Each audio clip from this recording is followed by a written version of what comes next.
The City of Thunder Bay has released its plan for a phased approach to transition to electric vehicles for transit and the rest of the municipal fleet.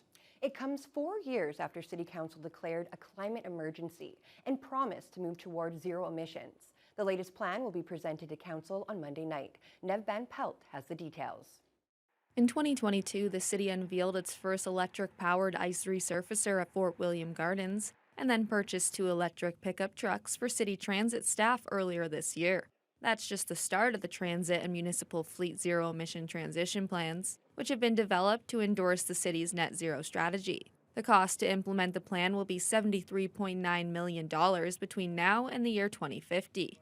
That's in addition to the $390 million already budgeted to replace transit and other municipal vehicles in the future. Manager of Capital Facilities Construction Kelvin Jankowski says some outside funding has been secured. Between ISIP and ZETF funding, as well as some provincial gas taxes, Phase 1 is almost entirely funded. So that will take us to the next iteration of this plan, where we will decide what direction we're going to move forward from approximately 2028-29. The full transition is projected to be completed over the next 20 years. The plans would reduce the greenhouse gas emissions by over 90% in transit operations by then. There's certainly a decrease in smog emissions and things of that nature, sounds, things like that, but also the larger reduction in greenhouse gas emissions, as I said, is strategic direction of council.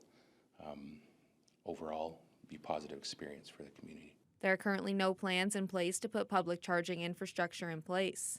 Jankowski touched on the main goals involved in implementing the plan. So priority 1 vehicles are fleet vehicles that are used by the municipality that are currently available on the market to electrify. And so these would be things like forklifts. We have an electric Zamboni that we're currently using at the gardens, pickup trucks, things of that nature. When you get into the heavier vehicles, the market is still evolving, and so we're going to keep an eye on that, and we'll continue to look at that as we move forward. After presenting a first report to City Council on Monday, Jankowski will be back to answer detailed questions in mid-July, and at that point, Council would give city staff the direction to move forward. Nev Van Pelt, TBT News.